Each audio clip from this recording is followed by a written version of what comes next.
Au passage, ça me fait penser là que je suis en train de bouffer du foie gras halal.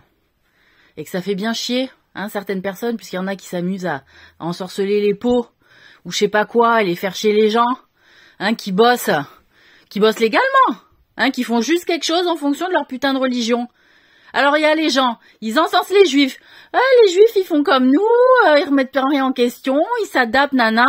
Mais au final, quoi? Qu'est-ce que j'ai appris? Que les femmes juives, elles étaient même pas passées dans l'histoire.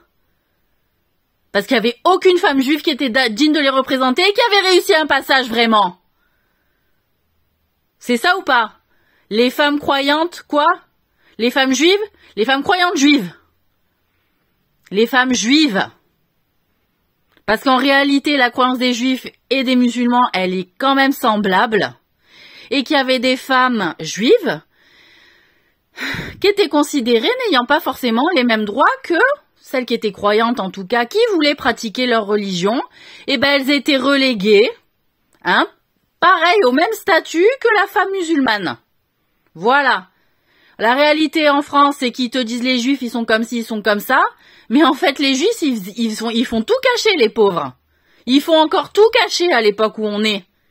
Alors les gens, les féministes à deux balles, qui sont en train de défendre par monts et par veaux le judaïsme et les juifs qui sont moins chiants que les arabes, va falloir arrêter cette hypocrisie, parce que si vous les fréquentiez un peu plus, les vrais juifs, et ceux qui pratiquent leur religion, notamment, eh ben, à un moment donné, vous vous rendriez compte qu'elles étaient au même stade que la femme en général et la femme arabe, musulmane, voilée. D'accord?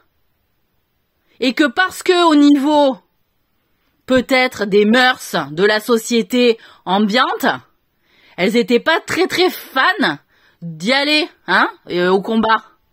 D'accord? Et que les hommes juifs, croyants, ils protégeaient leurs femmes, comme les Arabes croyants qui protégeaient leurs femmes, comme les Chinois qui protégeaient leurs femmes, comme les Japonais, comme les Russes aussi. Est-ce que vous avez vu beaucoup de femmes russes en Europe? Non? Est-ce que vous avez vu beaucoup de femmes chinoises en Europe? Non. Est-ce que vous avez vu beaucoup de femmes japonaises en Europe? Non. Parce que leurs hommes, ils étaient pas d'accord de la politique des mœurs sans morale qui avaient été mis en place depuis des siècles, qui juste mettaient à mal le respect et la dignité de la femme au travers de rapports sexuels orgiaques à tout va, pour pouvoir travailler, pour pouvoir droit à avoir une petite place. Et que la femme française, en payant le prix, disait non mais oh, elles vont payer la même chose que nous. En soi, elles ont pas tort, elles se tapent tout le boulot.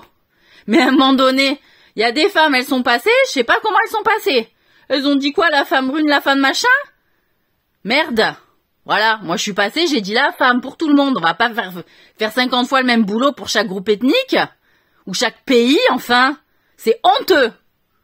Voilà, c'est honteux ce que vous avez fait. Sous prétexte que les hommes, ils avaient fait pareil, parce qu'ils étaient en compétition entre pays. Mais enfin, merde. Donc la femme, elle est là pour être l'égale de l'homme, elle pense comme par tous les mauvais côtés masculins.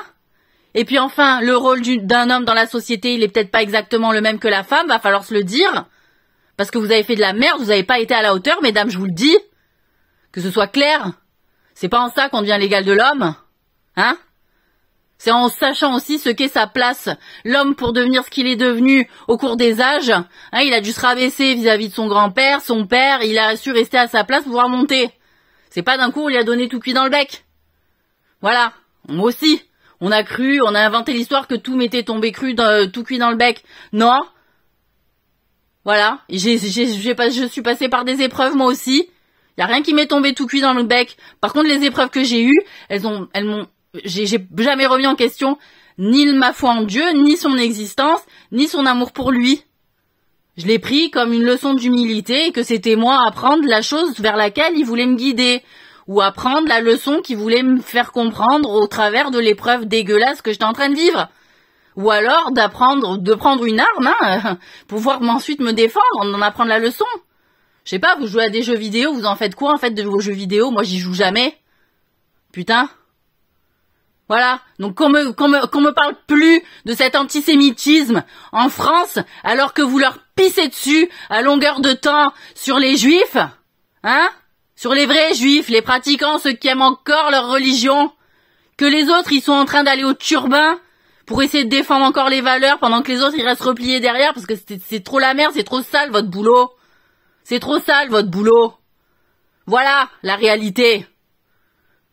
Donc je veux plus entendre une putain de féministe qui monte de longues ses nichons et qui donne son cul à tout le monde défendre les femmes juives. Elle n'en a pas le droit. Ni la légitimité. Que ce soit bien clair. Voilà. Et le féminisme à 2 balles, où on explique aux gens qu'une femme libre c'est une meuf qui a le droit de se foutre à poil. Non. Une femme libre c'est quelqu'un qui fait ce qu'elle veut de son corps et qui fait ce qu'elle veut de la manière dont elle veut se présenter au monde. C'est ça le féminisme. C'est pas une règle de conduite, un code vestimentaire, un code de conduite, etc. Mince. Si pour vous la vérité, elle n'est pas assez digne pour être présentée à tout le monde et que pour cela il faut la cacher, vous n'êtes pas digne de ce monde, vous n'êtes pas digne de Dieu, vous ne valez rien. Et vous avez servi à rien et vous avez perpétuer et participer à faire vivre tout ce quoi vos enfants paient aujourd'hui. Voilà, vous inquiétez pour vos petits-enfants, pour vos enfants, vous savez plus quoi faire, vous agitez dans tous les sens pour faire du pognon, quitte à faire n'importe quoi, et des dégueulasseries, parce que vous avez mal réfléchi dès le départ. Et parce que vous avez perdu votre foi en Dieu. C'est tout. Voilà, à un moment donné, il va falloir faire son examen et accepter que quelqu'un comme moi vous fasse la leçon.